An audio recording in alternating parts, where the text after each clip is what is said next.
siya adi siya patamuan sa simbahan. Kay para clear ang atong hunahuna, dili nato dalhon sa simbahan ang ungot dito sa kawas. Pag abot diri mga kaigsuonan, mahimo na dayon natong pagbasa ra gani mga kaigsuonan sa maong mga opisyalis, usahay di na ta magkasinabtanay mga kaigsuonan. Busa ang bersikulo 24, 25 mga kaigsuonan, inigtindog ninyo aron sa pagampo, kung aduna kamoy kayugot, batok kang bisan kinsa, pasayloa una siya, aron ang inyong amahan nga anaa sa langit, mo pasaylo usab kani. Dili natong dalhon mga kaigsuonan ang atong kapungot diri sa sulod simbahan.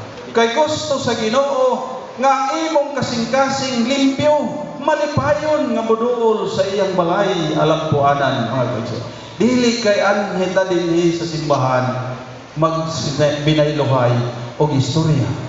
Kay ang pagsabot sa uban naglalis na ang mga sabalista.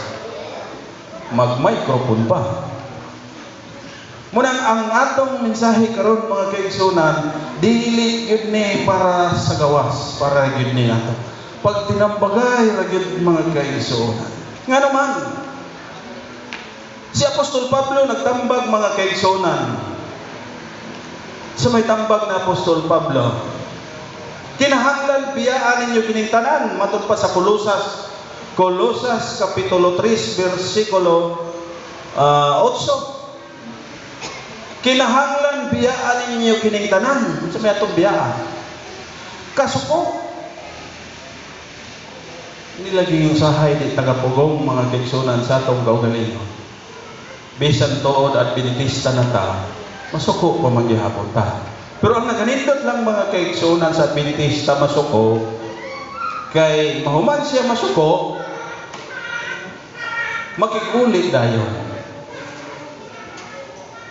Magiguli dayon. Muna mga kaigsuonan nga ang Biblia nagingon, inigtindog ninyo aron sa pagampo, kung aduna kamoy kayugot, batok kang bisan kinsa, pasayloa una siya. Nabang isirta mag-aksyon nga magampo ta, unya si Brother Parpan di ay nahiubos nako. Ato unsa nato? Mahimo ka nato mga kaigsuonan? Hello. Mahimo ka nato. Ato pagidugangan ang Mateo kapitulo 5. Matod pa ni Mateo kapitulo 5. Kining magtuon ta bitaw mga kaigsuonan og cellphone kay kining Biblia gagmay manggod. Kapitulo 5 bersikulo 23. Sa migingon din busa inig 23 24 ba ni? Busa inigdala nimo sa imong halad ngadto sa halaran. Matud pa sa bersikulo 23, unya diha nahinumduman mo nga nasilo. Sa may nasilo? Sa may nasilo? Nahiubos, nasuko. Mura man siguro na. Nasilo, nahiubos, nasuko. Nasilo kanimo ang imong isig ka tao. Isig ka tao.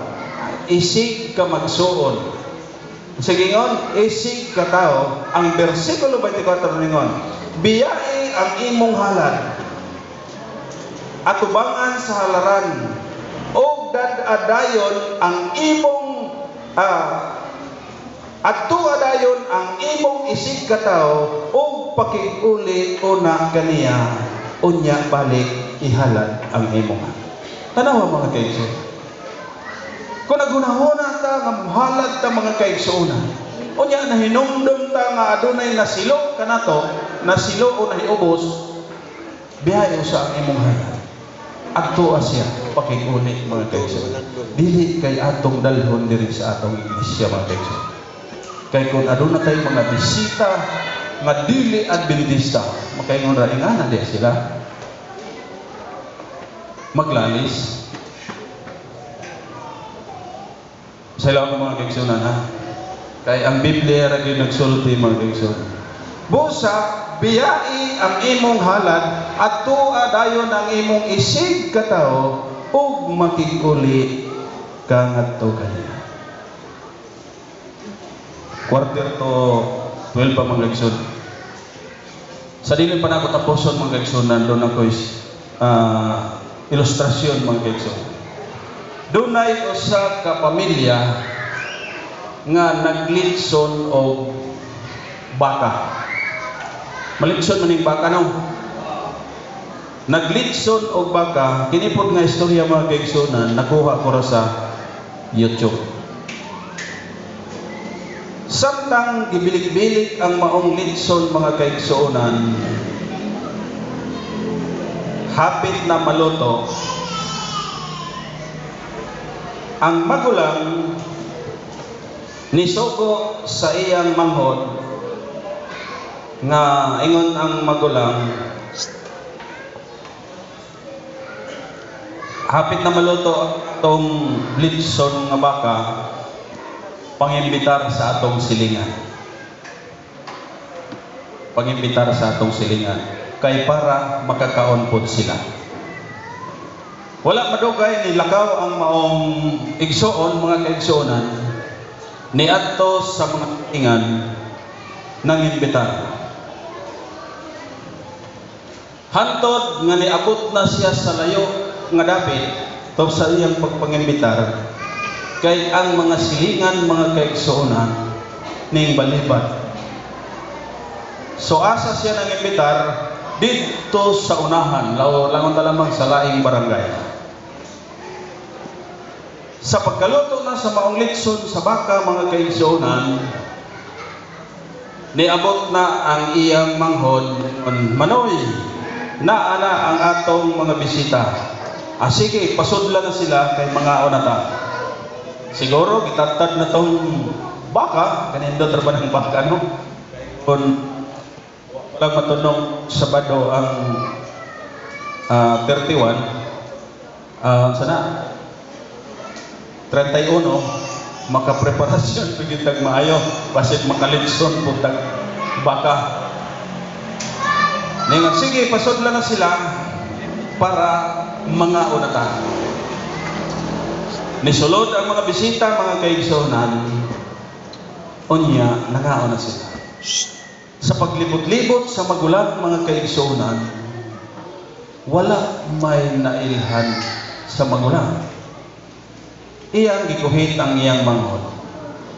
Dong, wa man ko'y nailhan sa imong ipangimbitar. Asa man dayang atong mga silingan.